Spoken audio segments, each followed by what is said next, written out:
Bien, bonjour. Je vous propose de démarrer ce nouveau webinaire CCI consacré aujourd'hui au levier web marketing pour gagner des clients. Je suis Karim Djafour, conseiller économie numérique à la CCI. J'ai eu le plaisir d'organiser ce webinaire où je fais intervenir aujourd'hui Céline Keller, qui est chef de projet communication chez WooZup. Elle aura l'occasion de se présenter plus en détail. Voilà, alors comme d'habitude, on va prévoir aller entre 30 et 40 minutes d'intervention. On vous laissera la possibilité de poser des questions par écrit. Hein, vous avez un onglet questions, vous pouvez poser vos questions, je les prendrai au fur et à mesure. Hein, je les poserai à Céline qui pourra y répondre. Et on pourra également prendre des questions à la fin de la présentation en activant les micros éventuellement. Pour information, la session est enregistrée, elle sera disponible en replay sur la chaîne YouTube de la CCI et je vous enverrai le lien à l'issue de ce webinaire. Vous aurez le lien vers ce replay. Voilà, je laisse la parole à Céline. On est tous impatients de découvrir les 5 leviers. Ces 5 leviers. On avait fait une première session en printemps, plus focalisé sur le B2C. Là, on va un petit peu plus parler de B2B, mais voilà. Mais sachez quand même que les leviers dont on va parler s'appliquent quand même au B2C. Voilà. Je laisse la parole à Céline. Merci beaucoup Karim. Bonjour à tous et à toutes. Comme le disait Karim, je suis Céline Keller donc de l'agence de communication WooZup. Alors rapidement, avant de démarrer dans le vif du sujet, je tenais à vous présenter rapidement l'agence. L'agence a été créée en 2015 par Roxane Weiss et Stéphanie Groth-Singer. On a 2 agences, une à Mulhouse et une à Strasbourg. Aujourd'hui, au quotidien, on a accompagné depuis le début à peu près 250 références clients dans tous les domaines d'activité. On est 14 collaborateurs répartis dans 3 pôles de compétences. Donc ces pôles de compétences, ça va être un pôle création, donc ça va être la création de l'identité de marque, tous les supports de communication, aussi une partie événementielle dedans. Le pôle acquisition pour trouver la bonne image pour derrière générer un maximum de leads pour votre entreprise.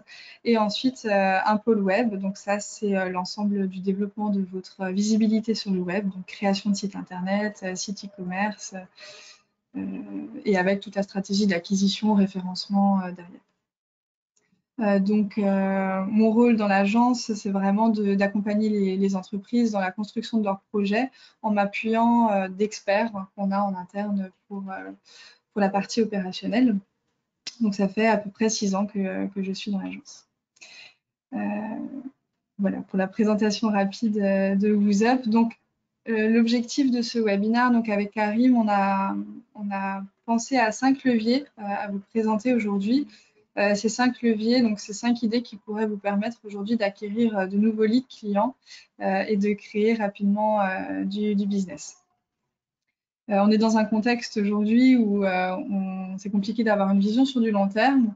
Donc, on le voit, on a beaucoup de nos clients qui nous demandent sur du court terme comment on pourrait rapidement générer du lead, comment on pourrait activer tel et tel levier qui permettrait de gagner en visibilité, de développer notre communauté.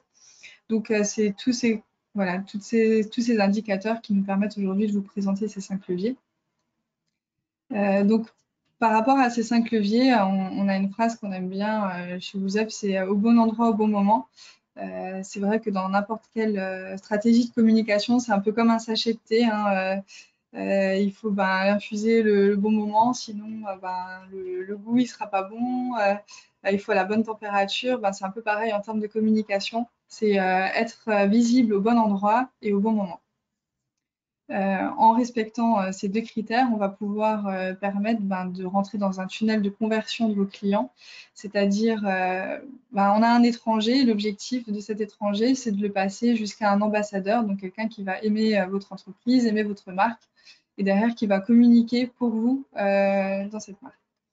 Donc, pour ça, il y a 4 leviers. Il y a le fait de pouvoir attirer un étranger, que ça devienne un visiteur, que ce visiteur, on va le convertir en prospect, que ce prospect, on aimerait qu'il le conclure, donc que ça devienne un client, et ensuite qu'il renouvelle ses achats, et pour ça, le fidéliser pour que ensuite ça devienne un ambassadeur. Donc les 5 leviers, certains vont interagir dans différents points, mais toujours en ayant cette philosophie à l'esprit de quelque part attirer un étranger pour le fidéliser en tant qu'ambassadeur. Le premier levier, donc c'est un levier qui est très tendance en ce moment, c'est la prospection sur LinkedIn. Alors LinkedIn, pour faire un rapide zoom dessus, je ne sais pas si vous avez déjà un compte dessus au niveau de l'entreprise ou à titre personnel. Rapide zoom sur qu'est-ce que LinkedIn. Donc c'est vraiment un regroupement d'une communauté de professionnels. Cet outil va vous servir à créer votre réseau, à trouver un emploi. À la base, il a été créé principalement pour la partie recrutement, mais aujourd'hui, forcément, on a mis plein de professionnels sur un outil, donc ça a créé du lien, ça crée un réseau. Ça va vous permettre de contacter un professionnel. Aujourd'hui, si vous voulez contacter un chef d'entreprise ou une personne ciblée dans n'importe quel domaine d'activité, comment vous faites? C'est un peu compliqué. Il faudra appeler l'entreprise, demander l'adresse email ou le numéro de la personne, mais bon, ou acheter une base de données, mais bon, voilà, ça devient un peu compliqué de trouver des coordonnées directes d'une personne. LinkedIn, aujourd'hui, c'est un outil qui permet de le faire. Si la personne est inscrite dessus et qu'elle a un profil, on va pouvoir directement aller la contacter. Donc, c'est un super outil pour vraiment contacter un professionnel. Et ensuite, ça reste un réseau social, donc il est là pour partager vos opportunités avec l'ensemble de votre réseau. LinkedIn, en quelques chiffres quand même, c'est le 6e réseau social mondial. Dessus, on va retrouver plus de 800 millions de membres, dont en France, il y a à peu près 20 millions. Sur ces 20 millions, on va retrouver 10,7 millions actifs, donc qui sont régulièrement, quotidiennement sur LinkedIn. Donc voilà, il y a quand même énormément de potentiel sur ce réseau. On a 84% des décideurs en B2B qui utilisent LinkedIn et 85% de ces décideurs, ils ont réalisé, ils ont pu créer un achat sur LinkedIn via un partage, une publication ou un contact. La tranche d'âge, on est principalement sur du 25-34 ans, mais voilà, qui se développe aussi pour la rubrique 35-54 ans. Principalement des hommes, mais c'est assez partagé, assez mixte, hommes-femmes. On le voit, c'est les deux couleurs bleu clair et bleu foncé. Donc voilà, un rapide résumé sur LinkedIn. Ça fonctionne un peu différemment pour ceux qui sont dessus. Je pense que vous l'avez remarqué par rapport à Facebook ou Instagram, où là, en tant qu'entreprise, on va valoriser son entreprise, on va partager de l'info de l'entreprise. LinkedIn, en fait, c'est différent. On va aller plus contacter une personne de l'entreprise. La stratégie, en fait, ça va être d'avoir une page entreprise. Cette page entreprise, on ne va pas forcément chercher à développer son nombre d'abonnés. Par contre, c'est d'avoir un maximum de collaborateurs de l'entreprise qui, eux, développent leur réseau. Donc, imaginons, il y a 10 collaborateurs de l'entreprise qui ont chacun 1000 personnes dans leur réseau. Et qu'à chaque fois que, en tant qu'entreprise, vous allez mettre un post, l'ensemble de ces 10 collaborateurs vont partager le post, vous allez toucher 10 000 personnes. Donc, on va toucher, c'est vraiment une stratégie où c'est les collaborateurs qui vont aller partager l'info et développer le réseau et développer les informations plutôt que la page de l'entreprise elle-même, comme on va pouvoir le faire sur Facebook ou sur Instagram. Alors, il existe aujourd'hui des outils de prospection automatisée. Donc, comment ça fonctionne la prospection automatisée? Alors, il y a déjà de bonnes pratiques à mettre en place. Avant d'aller prospecter sur LinkedIn, il est déjà important d'avoir un profil, donc que ce soit le profil de l'entreprise, mais surtout, comme je vous le disais, votre profil à vous, qui soit de manière professionnelle. Donc, qu'est-ce qu'on entend par professionnel? C'est d'avoir une photo de profil professionnel, une belle photo de couverture qui soit adaptée autant à la visibilité sur ordinateur que sur téléphone portable, qu'on retrouve l'ensemble de la description de votre entreprise, la description de votre poste, vos coordonnées, de pouvoir partager les articles qui vont rediriger sur votre site internet. Enfin, il y a plusieurs bonnes pratiques sur LinkedIn qui vont vous permettre de faire passer votre profil en tant qu'expert. Expert, c'est-à-dire que en fait, votre profil il est qualifié. LinkedIn du coup va améliorer votre visibilité aussi sur l'outil Donc voilà, étape 1, déjà avoir un bon profil professionnel sur LinkedIn. La deuxième étape, c'est de pouvoir définir une cible de prospection. Alors, si vous allez sur LinkedIn et que vous tapez sur la barre d'entrée de LinkedIn, il va vous emmener sur une page où vous allez pouvoir faire des filtres. Donc, vous allez pouvoir filtrer en fait l'ensemble des inscrits sur LinkedIn par plusieurs critères, que ce soit le critère de géolocalisation, que ce soit le critère du poste de la personne, le secteur d'activité de l'entreprise. Enfin voilà, il y a il y a à peu près 7-8 critères qui vont vous permettre d'aller potentiellement voir votre potentiel de démarchage sur LinkedIn. En faisant votre recherche, par exemple, si voilà, je cherche tous les dirigeants, par exemple, d'Alsace. Je crois d'ailleurs que c'est la recherche du screen que j'avais fait, hein, un grand test, et j'avais mis en titre de poste dirigeant.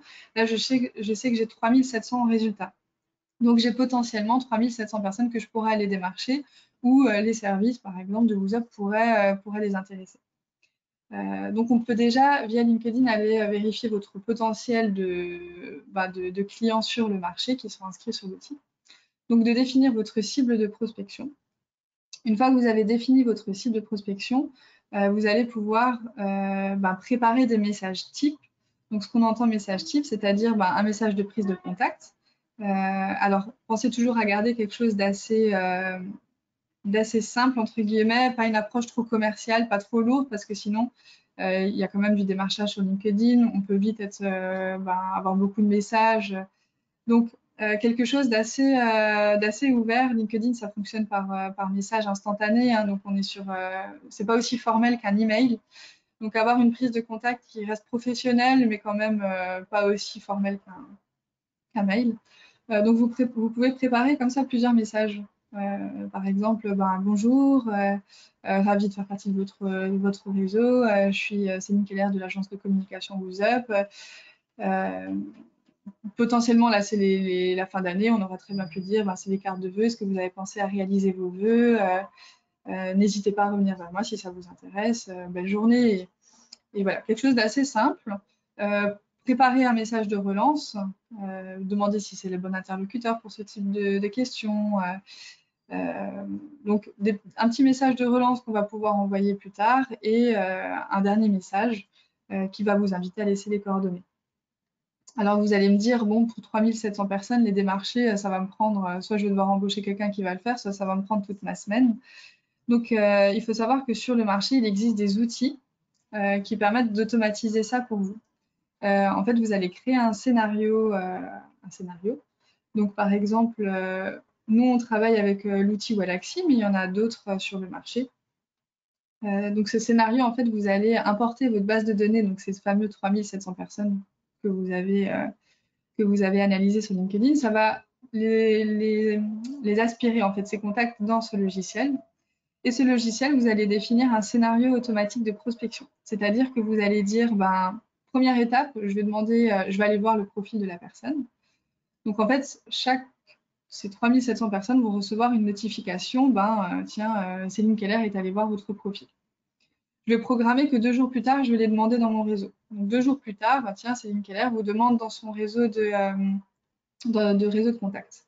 Toutes les personnes qui m'auront accepté, je vais programmer que 4 jours plus tard, j'envoie un premier message de prospection.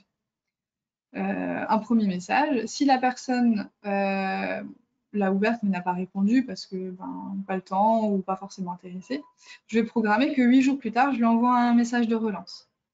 Et je vais pouvoir aller plus loin. Je vais programmer que si ensuite, dans une troisième étape, la personne n'a toujours pas répondu, je peux même, si la personne a renseigné son adresse email, aller lui envoyer un email.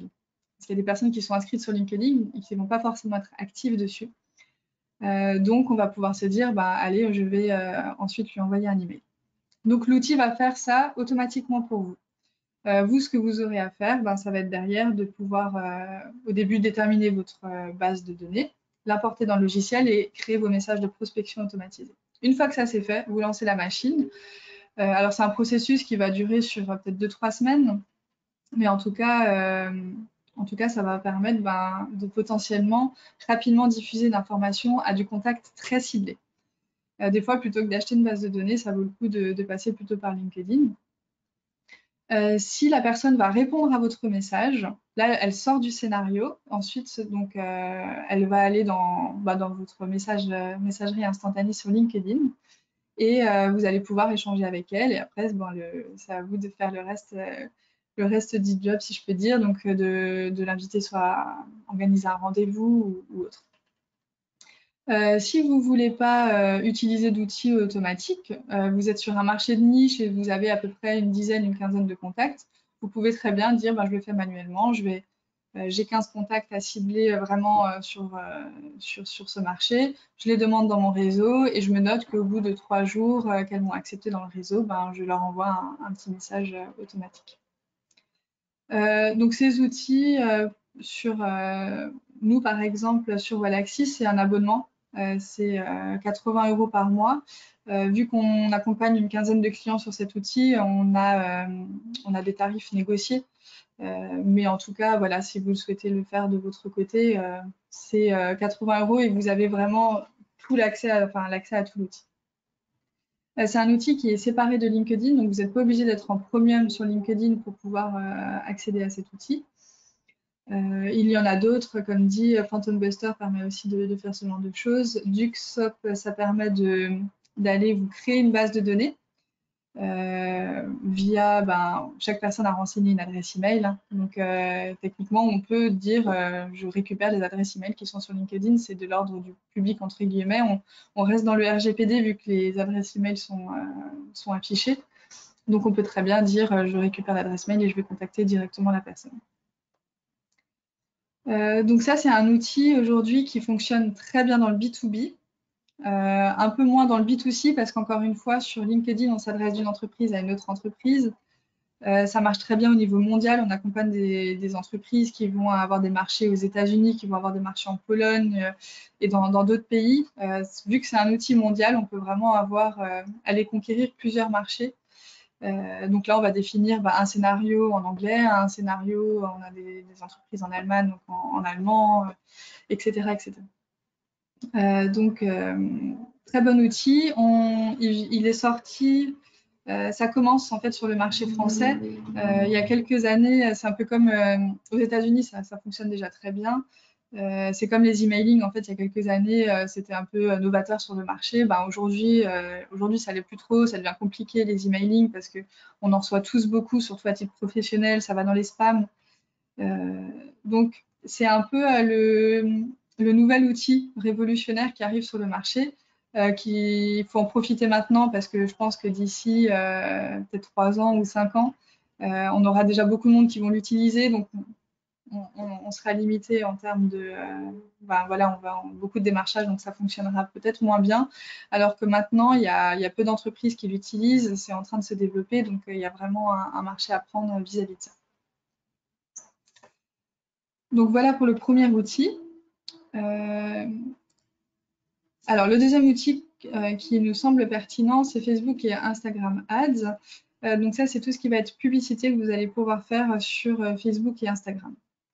Alors, pour rappeler rapidement également ce que c'est Facebook et Insta à titre professionnel.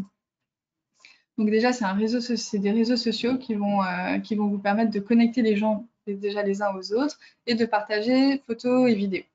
Alors sur Facebook, on va être plus dans du partage d'actualités sur les coulisses d'une entreprise. Aujourd'hui, principalement dans le B2C, par exemple, on va retrouver beaucoup plus les dernières actualités de l'entreprise sur Facebook que sur la rubrique actualité d'un site internet. Si on veut savoir, tiens, surtout en ce moment, hein, si les entreprises, en le Covid, ça va fermer, on va rouvrir, donc pour avoir souvent ce genre d'informations à jour, on va aller plus sur Facebook. Donc c'est vraiment un réseau où on va partager l'actualité de son entreprise. Instagram, on va être beaucoup dans du partage de coulisses, des coulisses de l'entreprise, les produits, les photos. C'est des réseaux qui vont vous permettre vraiment de créer une communauté forte, de vous faire connaître. Si vous vous lancez sur le marché avec un nouveau produit, c'est génial parce que vous allez pouvoir rapidement, avec de la publicité sponsorisée, avoir un maximum de personnes qui vont s'abonner à vos pages et les partager. Et derrière, de pouvoir créer donc, du coup ces fameuses campagnes médiatisées, donc ces fameuses pubs sur ces deux réseaux. Alors, pour faire un zoom sur les les deux réseaux, donc Facebook, ça reste le réseau social mondial numéro 1. Donc même en tant que B2B, si vous vous dites ah, est-ce que j'ai vraiment ma place sur ce réseau, il ne faut pas oublier que chaque dirigeant ou chaque responsable de tel et tel service va potentiellement être sur l'outil. Donc même si à titre privé, il va avoir votre publicité, derrière, ça peut quand même, à force de répétition, s'il va vous voir sur Facebook, s'il va vous voir sur LinkedIn, s'il va vous voir sur un autre support, là, on va vraiment pouvoir créer du trafic directement sur... il va pouvoir vous contacter et créer du lead. Donc Facebook, c'est à peu près 3 milliards d'utilisateurs dans le monde, donc 40 millions actifs en France. Il y a 50% des TPE-PME françaises qui sont présentes dessus. Et on a à peu près 10 millions d'annonceurs actifs, donc de personnes qui font de la publicité au troisième trimestre 2020. On peut le voir sur le graphique de droite, c'est la différence donc B2C, B2B. Que ce soit en B2C ou en B2B, en fait, ça reste le réseau social numéro 1 dans les deux domaines. Après, en B2C, on va forcément plus retrouver Instagram, Twitter, YouTube, alors qu'en B2B, LinkedIn prend directement la seconde place, suivi de Twitter et de Instagram. Quelques chiffres sur Instagram également. C'est le troisième réseau social mondial, avec 1,3 milliard d'utilisateurs, dont 31 millions de personnes actives en France. 90% des personnes privées suivent une entreprise, au moins une entreprise ou une marque sur Instagram. Et on a 2 millions d'annonceurs dans le monde qui utilisent Instagram pour communiquer. On le voit quand on va sortir un produit, quels formats sont les préférés des annonceurs. C'est vraiment tout ce qui est post et story Instagram. Ensuite, on va retrouver YouTube et ensuite la vidéo sur Instagram. Donc, c'est quand même un outil aujourd'hui qui est de plus en plus exploité. Alors, selon les tranches d'âge, on va utiliser, si notre cible va être, c'est la slide suivante, si on est sur une cible de personnes plus jeunes, on va aller plus s'attaquer sur des réseaux sociaux comme Snapchat, Instagram, Facebook. Mais Facebook est en baisse sur cette tranche d'âge. Par contre, si on est à partir de 25 ans et jusqu'à 50 et plus, Facebook reste le numéro 1. Ensuite, on a tout ce qui est aussi messagerie privée comme Messenger. On va aussi maintenant pouvoir faire de la pub. Mais bon, pour l'instant, c'est pas vraiment quelque chose qu'on va conseiller. On va plus se concentrer sur Facebook et sur Instagram. Après, tout ce qui est YouTube, c'est aussi un très bon levier dans le B2C pour faire de la publicité sur YouTube.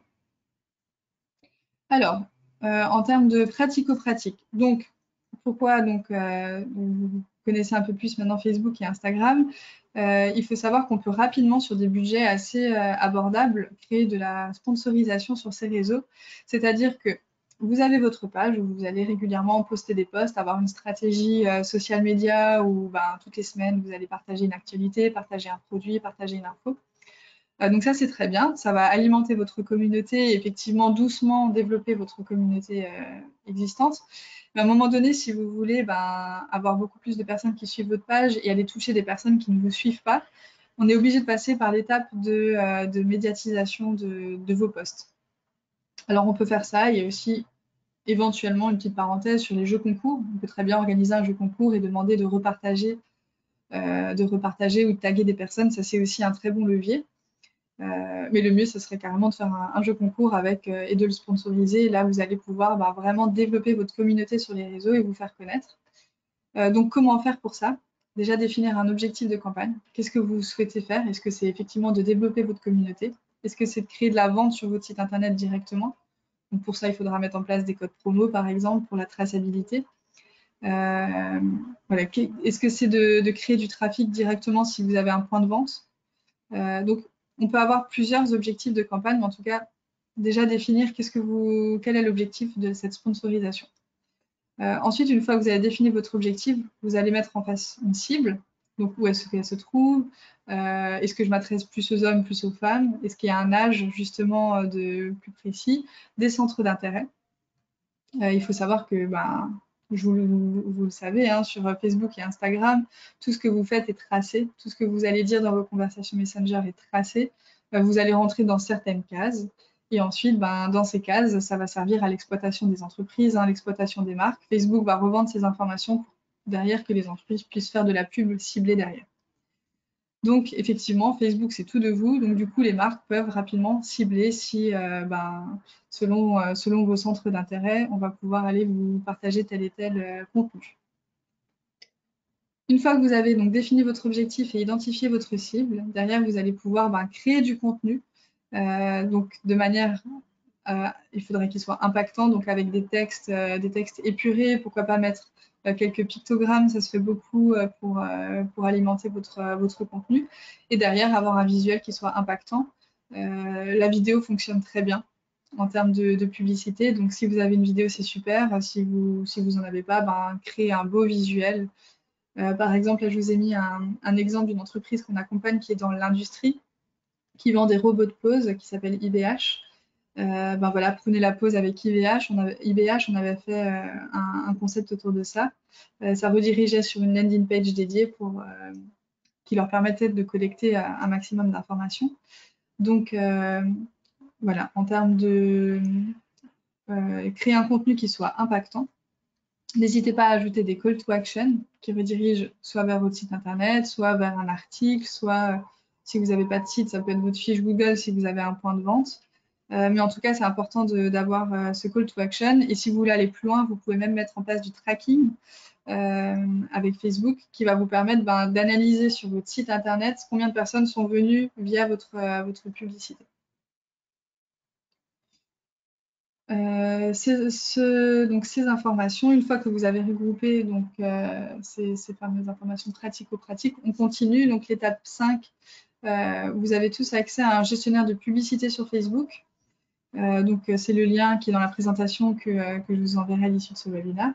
Vous n'avez plus qu'à suivre le guide, il y a plusieurs informations, plusieurs paramétrages à faire. Ils vont vous demander justement votre cible, ils vont vous demander les visuels que vous allez vous voir mettre, le budget. Si vous êtes sur du très local, à partir de 20 euros, on peut déjà aller toucher sur une semaine pas mal de personnes. Si vous êtes sur du national, là, par exemple, on accompagne une entreprise qui lance un concept au niveau national. En termes de budget pub, on est plus sur les 500-600 euros mensuels, mais on peut déjà bien développer la communauté autour de ça. Une fois que votre campagne est en cours, n'hésitez pas à vérifier régulièrement l'efficacité. Au bout de 2-3 jours, est-ce que ça fonctionne bien? Si mon objectif c'était d'avoir plus de personnes qui aiment mes réseaux sociaux, est-ce que ça fonctionne? Est-ce que j'ai réellement plus de personnes? Si ce n'est pas le cas, tout de suite, ajustez votre campagne. Tiens, peut-être les centres d'intérêt n'étaient pas bien ciblés. Est-ce que le budget était bien? Est-ce qu'il faut en rajouter? Enfin, ajuster votre campagne, vraiment la vérifier. Et une fois que vous voyez que ça fonctionne bien, vous avez les retours que vous espérez, vous pouvez la laisser courir sur plusieurs semaines. N'hésitez pas à la renouveler. À partir du moment où vous en avez fait plusieurs, vous allez pouvoir dire, tiens, quelle campagne a le mieux fonctionné, sur quelle période. Ça peut aussi être l'occasion pendant une période creuse, tiens, il y a cette période où ça fonctionne un peu moins bien, mon commerce, je vais pouvoir aller diffuser plus facilement, je vais aller cibler pendant cette période qui est un peu plus creuse du lead. Du contact. Le mieux, ce serait même après si vous pouvez organiser des jeux concours. Là, c'est la période de Noël, donc il y a beaucoup de jeux concours qui s'organisent. Donc de développer votre communauté, derrière de la sponsoriser et qu'ensuite ça puisse générer des ventes sur votre site si vous avez un site e-commerce ou sur votre point de vente. Si vous êtes vraiment sur du B2B, comme l'exemple que je vous montrais avant, là forcément, ça ne va pas forcément être de la vente directe sur un site ou sur un point de vente, mais vous pouvez très bien avoir un formulaire sur votre site ou comme on l'avait fait pour IBH, on avait créé une landing page, donc une page d'atterrissage dédiée où on allait remettre l'ensemble des informations. Un entonnoir en fait un entonnoir de prospection, on va aller diffuser de l'information de manière très large et une fois que la personne arrive sur le site, on va lui donner assez d'informations pour l'intéresser. Et ensuite, un formulaire de contact où la personne peut être recontactée gratuitement ou recontactée par un expert. Enfin voilà, trouver les bons éléments de réassurance qui font que la personne va laisser ses coordonnées ou juste un mail pour ensuite que vous puissiez collecter de la data et derrière créer du lead et aller recontacter ces personnes pour, on espère que ça convertisse jusqu'à l'étape de vente. Facebook met à disposition gratuitement donc, cet outil qui vous permet d'aller diffuser donc, de la publicité. Ça va vous demander du temps, plutôt c'est l'investissement temps. Et je vois que Karim se connecte, on a une question? Oui, il y a une question. À quelle fréquence devons-nous sponsoriser et ou médiatiser les publications sur Facebook et Instagram pour avoir le plus de visibilité? Une fois par semaine ou une fois par mois, par exemple? Alors, je recommande une fois par mois. En fait, ce serait d'avoir une stratégie vraiment, un calendrier éditorial que vous allez mettre sur une visibilité à peu près de 6 mois. Donc sur 6 mois, vous allez déterminer quels sont les temps forts par mois, de faire à peu près 1 à 2 publications par semaine sur votre communauté, donc d'alimenter régulièrement votre page. Sans oublier de mettre des stories, parce que ça c'est aussi très tendance. On va plus être les stories, ça se voit de droite à gauche, on va swiper plus sur les stories, alors que les publications, on va plus scroller, descendre de haut en bas. On remarque sur les analyses que les stories prennent de plus en plus de place, on a de meilleures statistiques dessus. Donc, n'hésitez pas à aller alimenter 1 à 2 posts par semaine sur votre communauté et de faire une belle OP, une sponsor par mois. Après, ça dépend si vous êtes sur par exemple, j'ai un exemple concret d'aujourd'hui où on accompagne une boulangerie-pâtisserie qui est juste au coin de notre rue, qui a plusieurs temps forts ce mois-ci. Par exemple, il y a les bûches de Noël, il y avait aussi la Saint-Nicolas. Ben là, on a fait 2 sponsors dans le mois parce que c'est vraiment un très gros mois et que c'était l'occasion d'aller toucher plus de monde. Donc, si vous avez vraiment un mois où c'est le pic de votre activité et que vous avez plusieurs informations importantes à diffuser, vous pouvez très bien en faire 2, mais je ne recommande pas plus que 2 parce que et pas beaucoup et pas des simultanés parce qu'à un moment donné, sinon, vous allez avoir. Vaut mieux en faire moins mais mieux. Donc une bonne par mois où vous allez mettre un peu plus de budget et, euh, et vraiment diffuser cette stratégie. Après, ce qui est même bien, si votre objectif c'est de développer votre communauté, on a une entreprise, par exemple, Baguettebox, qu'on accompagne sur cette partie, qui propose de services de livraison de pain et viennoiserie à domicile. Eux, en fait, c'est une campagne qu'on a qui court sur 6 mois. Donc, tous les mois, on a des points mensuels. On va analyser justement cette fameuse efficacité de campagne. Mais par contre, c'est la même campagne qui va courir pendant plusieurs mois. Donc, celle-là, on ne l'arrête jamais. Et ensuite, si vraiment on veut faire une OP, ben, on va faire quelque chose de spécifique. Là, par exemple, pour Noël, on va lancer une campagne pour promouvoir les abonnements. Mais en tout cas, vous pouvez très bien dire, ben, sur 6 mois, je mets aussi une campagne vraiment pour développer, pour me faire connaître. Et ensuite, de temps en temps, une autre campagne simultanée pour. Tout dépend en fait vraiment de votre domaine d'activité, de la stratégie que vous voulez mettre en place. Mais bon, si je devrais dire un schéma un peu global, ce serait de faire à peu près 2 posts publications par semaine sur, sur les réseaux, plus une sponsor par mois. Voilà, j'espère avoir répondu à votre question. Si jamais, n'hésitez pas. Ensuite, donc voilà, pour la partie Facebook et Instagram Ads. Donc ça, c'est pour la partie vraiment social media. Donc on avait LinkedIn qui est vraiment très bien en B2B, où vous allez pouvoir vraiment écrire à des personnes, contacter. Et on a Facebook et Instagram qui va vous permettre de développer votre communauté, de développer voilà, vraiment votre communauté avec de la partie médiatisation.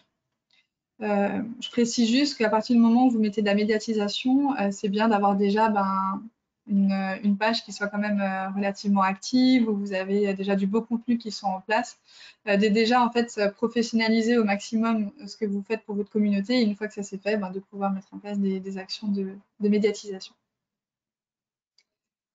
Levier suivant, c'est Google My Business. Alors, Google My Business, ça va vous permettre, enfin, vous allez penser que peut-être c'est un levier effectivement qu'on connaît tous, où tout le monde a une fiche Google, mais il faut savoir que au-delà des coordonnées, la fiche Google My Business, ça va vous permettre d'aller beaucoup plus loin en termes de leads.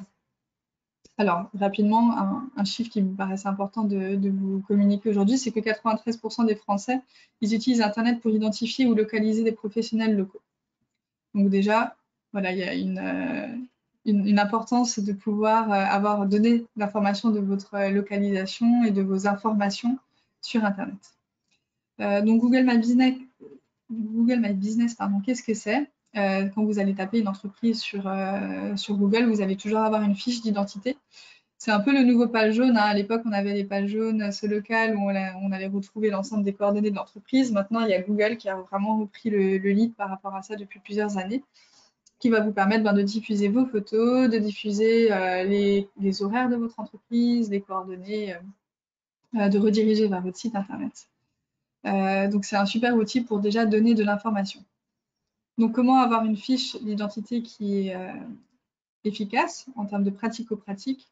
C'est d'abord déjà régulièrement les informations qui sont mises à jour, intéressées avec des photos de qualité qui soient attrayantes de si vous avez un commerce, si vous avez des produits, si vous avez un site e-commerce, de mettre voilà, votre logo, des belles images qui vont vous permettre à vos internautes d'identifier tout de suite le secteur d'activité dans lequel vous vous trouvez et de pouvoir se représenter votre entreprise.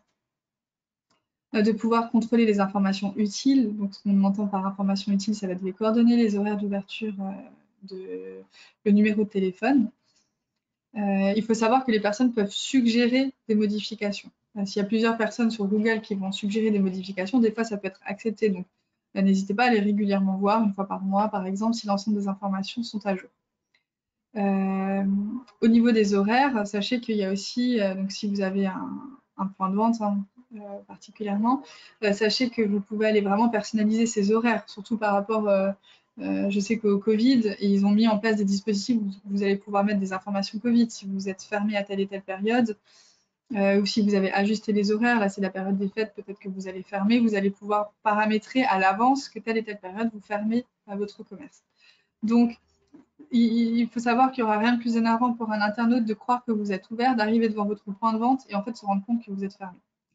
Ça, vous allez tout de suite donner une image négative. Si ça vous est déjà arrivé, c'est vraiment, on se dit, ah bah tiens, l'entreprise, elle a même pas mis à jour ses horaires, on arrive devant, c'est fermé. Ça donne tout de suite voilà, pas une bonne image, donc c'est important de contrôler ces informations et de régulièrement les mettre à jour. D'interagir avec les internautes si vous avez des avis négatifs. C'est important déjà d'y répondre, de ne pas les laisser. En fait, ne pas leur répondre, ça va leur donner raison. Alors que derrière, que ça soit un avis positif, c'est très bien de remercier. Vous avez un avis négatif, c'est aussi bien de répondre et de manière calme et sans rentrer en conflit avec la personne. D'essayer plutôt de comprendre, tiens, pourquoi elle a écrit ça et comment on lui proposer éventuellement de renouveler son expérience dans votre entreprise en espérant que cette fois-ci, elle sera de dire que vous avez agi en interne si c'est un problème de personnel ou voilà, d'analyser en tout cas l'objet de sa demande. Alors, c'est pas forcément pour la personne précise. Déjà, bon, si vous allez essayer de changer son avis par rapport à votre entreprise, mais c'est aussi, on est dans une société où on aime bien aller voir les avis. Qu'est-ce qu'on commande maintenant rarement sans aller voir les avis des autres. Donc, ça va tout de suite aussi permettre pour vos prochains potentiels clients de se faire un avis plus précis sur votre entreprise et pas se dire, ah bah tiens, ils n'ont pas répondu. Effectivement, c'est un peu limite, on ne va pas aller là-bas du coup. Vous pouvez également partager des actualités, des offres, des promotions. Il faut savoir que si vous avez une fiche Google My Business qui est bien remplie avec l'ensemble de ces informations, ça va être les premiers pas vers votre référencement local. C'est-à-dire le fait que vous allez pouvoir sortir dans les moteurs de recherche en première position. Pour vous donner un exemple, quand on va taper par exemple avocat Strasbourg, on va avoir un avocat qui va se retrouver en première position devant les autres. Pourquoi cet avocat il se retrouve en première position? Parce qu'il a des avis, parce qu'il a mis des articles en place, parce qu'il a mis les bons mots-clés dans la description de son entreprise. Mais ça peut faire vraiment la différence. Si vous vous retrouvez en première place ou en 10e place, rappelez-vous la toute première slide de la partie Google My Business, 93% des personnes vont chercher des contacts, des informations de coordonnées de l'entreprise sur Internet. Si vous êtes en premier ou en 10e, vous n'allez pas avoir le même nombre d'appels par mois. Donc c'est important cette fiche de vraiment rapidement la mettre en place. C'est encore très peu exploité. Toutes les entreprises quasiment ont une fiche Google où on va mettre juste les coordonnées, le numéro de téléphone et quelques photos. Quand on dit vraiment de l'exploiter, c'est vraiment de se démarquer avec vraiment des bons mots-clés, mesurer votre performance, allez mettre régulièrement des articles. Vous faites un article sur votre site internet, vous pouvez directement le repartager sur votre fiche Google. De demander de faire une stratégie en interne à vos clients, de faire un petit mailing, laissez-nous un avis et de demander qu'ils vous laissent un avis sur votre fiche. Il y a plein de bonnes actions comme ça que vous pouvez mettre en place pour vraiment optimiser votre fiche Google et derrière remonter dans les résultats de recherche dessus. Vous avez des outils qui vous permettent de mesurer donc, les performances. Donc ça, c'est nos outils, par exemple, les statistiques qu'on envoie à nos clients.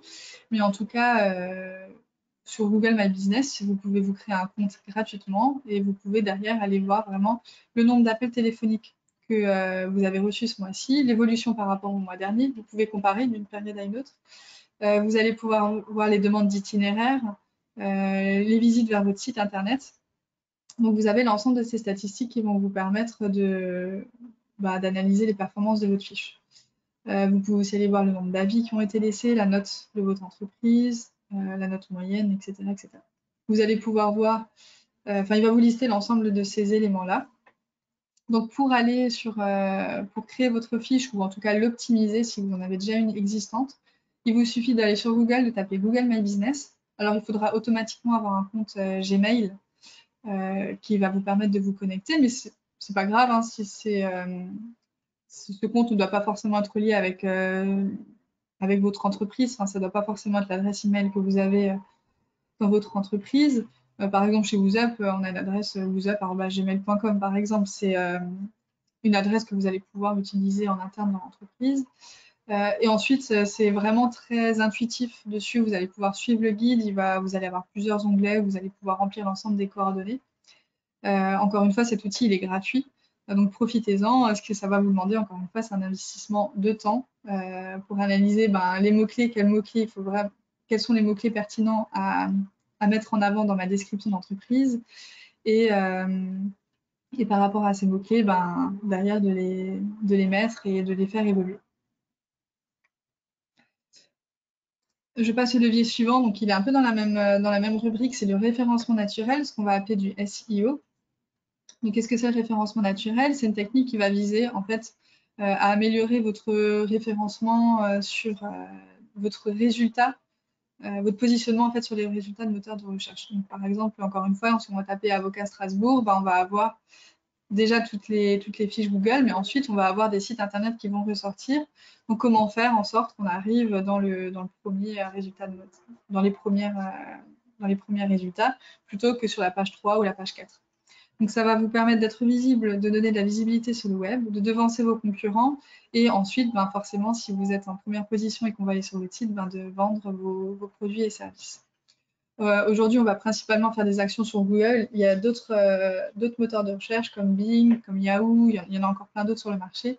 Mais c'est vrai que Google est quand même largement leader devant les autres, donc on va principalement concentrer les actions sur celui-là. Donc finalement, Google, comment il fonctionne, comment il va choisir de mettre votre site à la première place plutôt que celui de votre concurrent. Donc en fait, il faut plaire à Google, hein, il faut aller le séduire. Donc Google, comment on fait pour lui plaire? Il faut techniquement qu'il soit accessible, que les contenus ils soient pertinents et qu'ils soient en lien avec les mots-clés qui vont être recherchés. Par exemple, si on va taper avocat Strasbourg et que sur votre site internet, vous avez écrit 50 fois le mot avocat Strasbourg, vous allez plaire à Google. Il va se dire, tiens, c'est potentiellement intéressant. Ce site-là va peut-être plus répondre à la demande du mot-clé tapé plutôt qu'un site où c'est écrit 5 fois dessus. Donc, c'est d'avoir des bons mots-clés qui soient visibles sur votre site internet et qui soient en lien avec ce que les internautes vont chercher. Et aussi, en termes d'autorité, que le nombre et la qualité des liens qui pointent sur votre site, c'est-à-dire que plus il va y avoir de trafic sur votre site, plus vous allez plaire encore une fois à Google et plus il va dire ce site est pertinent, je le remonte dans les résultats de recherche. C'est pour ça que maintenant Facebook, si vous tapez juste FAC sur Google, il y a tellement de monde qui visite ce site. Pourtant, il n'y a pas forcément écrit plusieurs fois Facebook dessus, hein, mais il y a tellement de trafic dessus qu'on va forcément, Google va se dire, celui-là, il est hyper pertinent à le mettre en premier résultat de recherche. Donc, je le mets en numéro 1. Donc, c'est de multiplier les liens. Vous avez votre site internet qui va être central et de derrière, tout autour, en fait, va graviter plein de leviers marketing communication. Que ce soit, on a parlé de votre fiche Google, que ce soit Facebook, Insta, pub, que ce soit LinkedIn, que ce soit plein d'autres leviers, print, médias et autres. Mais c'est vraiment faire un maximum de liens pour créer du trafic sur votre site. Et même en interne sur votre site, que les pages entre elles soient également reliées, qu'on fasse du lien avec des liens internes. Donc voilà comment Google en fait, va plus ou moins aimer votre site et le faire monter dans les résultats de recherche. Une question? Oui, Je ne sais pas si tu m'entends, c'est bon? Oui? oui. Existe-t-il un site ou un listing pour nous aider à regrouper les mots-clés les plus pertinents? Peut-être une Oui, méthode alors ou des outils? Alors nous, on utilise des outils qui sont professionnels payants qui nous permettent d'analyser ces mots-clés. Mais effectivement, selon le domaine d'activité, je pourrais rajouter le nom d'un site qui permet d'aller voir effectivement quels sont les mots-clés les plus recherchés. Google met à disposition ces informations. Donc déjà, en tapant un mot-clé recherché sur Google, il va vous permettre d'avoir accès à ces données-là. Mais effectivement, après, ça demande. C'est vrai que le référencement, c'est quand même une des rubriques qui demande effectivement d'être quand même accompagné par un expert. C'est à faire soi-même, c'est possible, mais ça demande vraiment beaucoup déjà du temps et c'est sur plutôt une stratégie de long terme. C'est-à-dire que c'est pas parce que demain vous avez tous les bons mots-clés sur votre site que vous allez forcément arriver en numéro un. Le temps que l'algorithme Google voit que votre site il est pertinent, bah, ça peut prendre plusieurs semaines. Donc sur ces semaines-là, ça demande voilà, de régulièrement aller mettre à jour ces mots-clés, aller les analyser et tous les mois en fait, parce que ce que vont taper les internautes pendant un mois ne va pas être le même que le mois suivant, selon les tendances du marché et autres. Donc, mais je rajouterai le lien dans la présentation. J'ai plus le nom là j'ai plus le nom en tête de l'outil. Je vais demander à notre expert, le chef de projet référencement, mais en tout cas, je sais qu'il existe effectivement des outils qui permettent d'analyser ces mots-clés. Ce que vous pouvez également faire en termes de pratico-pratique, donc une fois que vous avez choisi ces bons mots-clés, c'est optimiser tout ce qui est balise. Alors bon, on est dans du langage très technique, mais il y a des titres en fait à mettre sur les sites internet qui vont vous permettre des balises H1, H2, la notion alt dans les images, donc de renommer bien les images. Il y a des balises alt qu'on peut rajouter. Donc d'optimiser toutes ces balises. Si vous êtes accompagné par une société qui a fait votre site internet, vous pouvez vous adresser à elle, peut-être qu'elle s'y connaît. C'est en fait vraiment lié entre le web et le référencement. Mais en tout cas, ces balises sont très importantes pour le référencement. Soigner les contenus, donc avoir des contenus, régulièrement mettre à jour des articles. C'est pour ça que c'est intéressant d'avoir un blog. C'est parce qu'un blog, ça va vous permettre de régulièrement remettre du nouveau contenu qui soit en lien avec les nouvelles recherches sur le marché. Donc voilà, faire vivre votre site. Développer tout ce qui est lien interne, donc ça on en a parlé avant. Réduire au maximum les temps de chargement, parce que si vous avez des temps de chargement trop longs, on va quitter rapidement votre site, vous allez avoir des taux de rebond importants, ça ne va pas plaire à Google. Sécuriser votre site, surtout si c'est un site e-commerce. Créer de l'audience avec tous les médias que vous allez pouvoir utiliser pour créer de l'audience sur votre site. Améliorer l'expérience utilisateur, donc c'est comme dans un magasin, vous rentrez dans un point de vente, il faut que le circuit soit agréable, il est bien pensé. Par exemple, les grandes surfaces sont très fortes là-dessus. C'est pareil sur un site internet, comment on va naviguer l'internaute, comment on va faire pour au maximum améliorer son expérience utilisateur. Donc ça, c'est toute une recherche à mettre en place, mais en tout cas, ça va aider au référencement. Et utiliser le content marketing, donc ça, c'est le dernier levier que je vais vous présenter. Donc en tout cas, le référencement naturel, ça sert à rien d'avoir un beau site internet s'il n'est pas visible. Donc si vous avez fait un nouveau site internet ou vous avez un site internet qui est très optimal mais que vous n'avez pas assez de trafic dessus, n'hésitez pas à vous rapprocher, ou soit à le faire vous-même si vous avez des compétences en interne, ou soit à vous rapprocher d'une société qui peut vous accompagner en référencement. Parce que sur du long terme, c'est la meilleure stratégie pour remonter sur les résultats Google. Après, si vous voulez le faire de façon rapide, on a parlé de SEO, c'est du référencement naturel. Il existe le SEA, le référencement payant. Là, vous pouvez acheter le fait que vous soyez en premier dans les résultats de moteurs de recherche Google. Donc ça permet de rapidement aussi vous faire remonter dans les positions, mais c'est de l'achat, on n'est pas sur du naturel. Donc le dernier point que je voulais vous présenter, je vais faire vite parce que je vois l'heure qui déroule, c'est le content marketing. Donc le content marketing, il va également il va servir à plusieurs choses. Donc déjà, qu'est-ce que c'est? C'est la création et la diffusion de contenu par une marque dans le but de développer votre activité. Alors, j'ai fait le zoom principalement sur le B2B, mais ça marche aussi pour le B2C. Déjà, avoir un contenu qui va définir votre identité de marque. Si vous êtes une entreprise qui a plutôt un ton un peu fun, un ton qui s'adresse à une cible qui est plutôt jeune, c'est vraiment de créer un ton, le tone of the voice, on dit, qui va vraiment attirer ces personnes-là. Donc définir le ton de votre contenu, ça c'est déjà une première chose qui va permettre de vous identifier. Ensuite, à quoi ça va servir? Ça va servir à attirer de nouveaux leads sur vos sites, à créer une base de données avec des call to action, à nourrir la réflexion des prospects dans sa phase d'achat et à personnaliser les contenus pour convertir. Donc, par exemple, pour vous donner des exemples concrets d'actions, qu'est-ce que ça va être? On va mettre en place des articles de blog, on va mettre en place des livres blancs, on va mettre en place des webinars, des paroles d'experts, des tutos.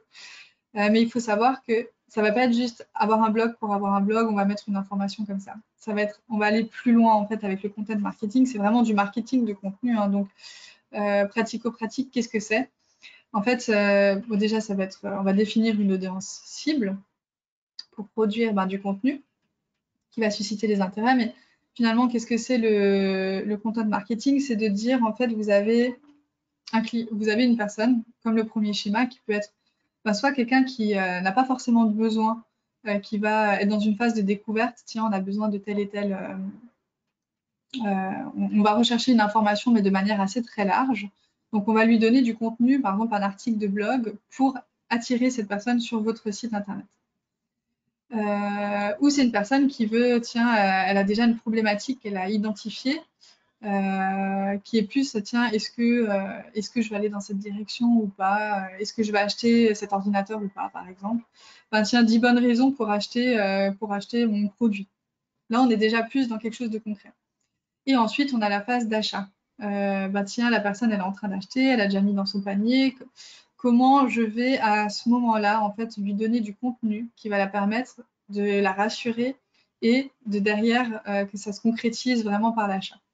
Donc, c'est selon à quel moment va se trouver la personne. Si elle est on est au moment où on crée le besoin, où elle a identifié le besoin, où elle veut vraiment le besoin, mais voilà, il y a une problématique encore qui existe, c'est à ce moment-là de pouvoir envoyer du contenu pour la convaincre et pour derrière qu'on conclue la vente. N'hésitez pas à définir un calendrier toujours des publications pour avoir une vision sur 6 mois, sur un an. Tiens, ce mois-ci, je vais poster, je vais mettre des articles sur tel et tel temps fort.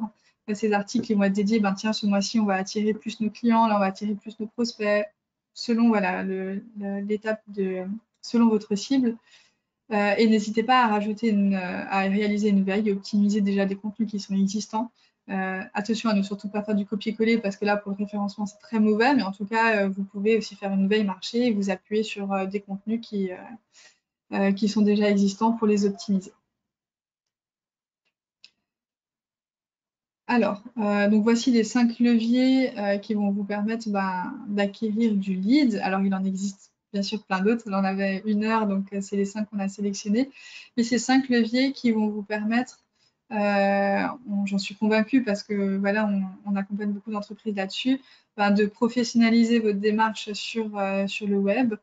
Ces 5 leviers qui sont digitaux, parce que c'est vrai qu'on se rend compte depuis 2 ans maintenant que c'est vraiment sur la partie digitale qu'on va actionner un maximum de leviers. Donc, ça nous semble pertinent. S'il y a des stratégies que vous avez déjà mis en place, n'hésitez pas à partager vos bonnes pratiques. Et si ce n'est pas encore mis en place, n'hésitez pas à les utiliser, à tester. Après, c'est pas selon votre domaine d'activité, il y a des marchés plus de niche, il y en a des marchés un peu plus tout public. Selon votre métier, selon votre entreprise, tel levier peut mieux fonctionner qu'un autre. Donc, c'est important de tous les essayer et de voir qu'est-ce qui fonctionne le mieux et après de mettre son énergie et son investissement dans tel et tel levier pour avoir un maximum de clients. Donc, il est -5, j'ai un peu débordé. Si vous avez des questions, alors je vois que ça clignote, que la bulle clignote. Donc, Karim, est-ce qu'il y a des questions ou vous pouvez, j'imagine, prendre peut-être la parole sur le webinaire. En tout cas, je vous remercie à tous pour votre écoute et je vous envoie la présentation. S'il y a des questions, Karim est par la suite, si après la réflexion elle mûrit, n'hésitez pas à contacter Karim ou à me contacter moi directement. On se fera un plaisir de répondre à vos questions. Merci Céline. Pour l'instant, j'ai l'impression qu'il n'y a pas de questions. On va essayer d'activer les micros. Alors, mais juste pas tous en même temps.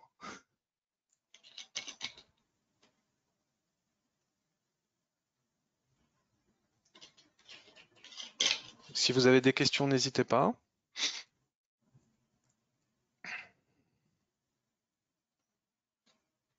Non, a priori, tout était clair.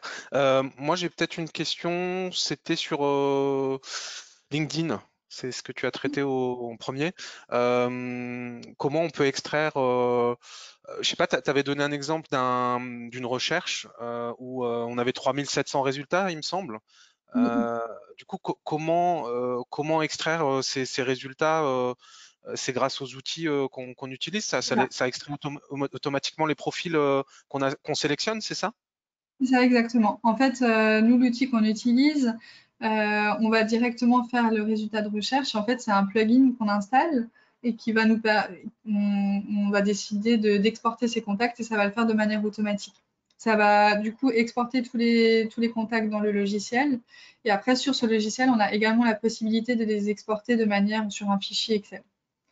Donc Mais du coup, après, ça exporte le nom, prénom, enfin, et s'il y a l'adresse mail, enfin, toutes les données qu'on peut retrouver de manière publique, en fait, c'est ça? c'est ça exactement. Ouais, ok, ok, ok. Après, il existe d'autres outils qui permettent de le faire. Ceux que j'ai mis, enfin voilà, il y en a d'autres sur le marché qui permettent juste d'exporter la partie contact.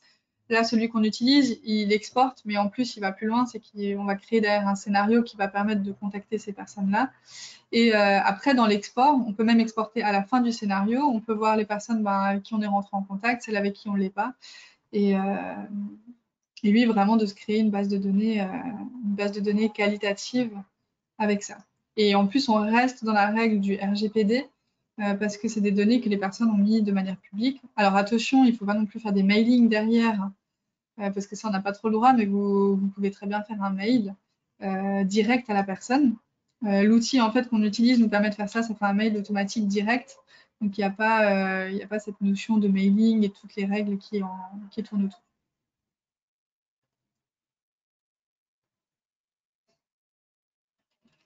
On peut même croiser ces données avec les données d'un CRM, hein, d'une GRC qu'on a déjà, quoi.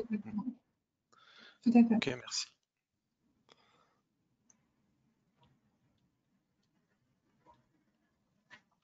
Alors, n'hésitez pas si vous avez des questions. Je vous mets derrière nos coordonnées si jamais vous souhaitez aussi plus d'informations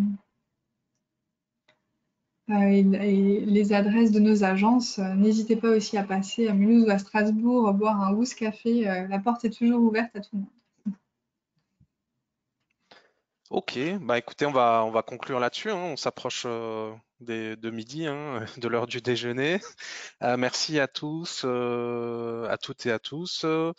Merci Céline pour cette présentation. Et puis on garde le contact, hein. On aura, alors pour l'instant, on n'aura plus de webinaire lié au digital cette année. On en a toujours un des webinaires CCI, mais pas sur les sujets liés au digital. On va s'arrêter pour cette année. Le prochain, il sera en janvier. Alors la date, je l'ai plus exactement, mais je crois que c'est autour du 20 janvier. En tout cas, vous serez informés. Voilà, ben écoutez, merci et puis à bientôt et puis bonne fête de fin d'année à tout le monde. Merci à Merci. tous, à très bientôt, bonne fête. Merci Karim.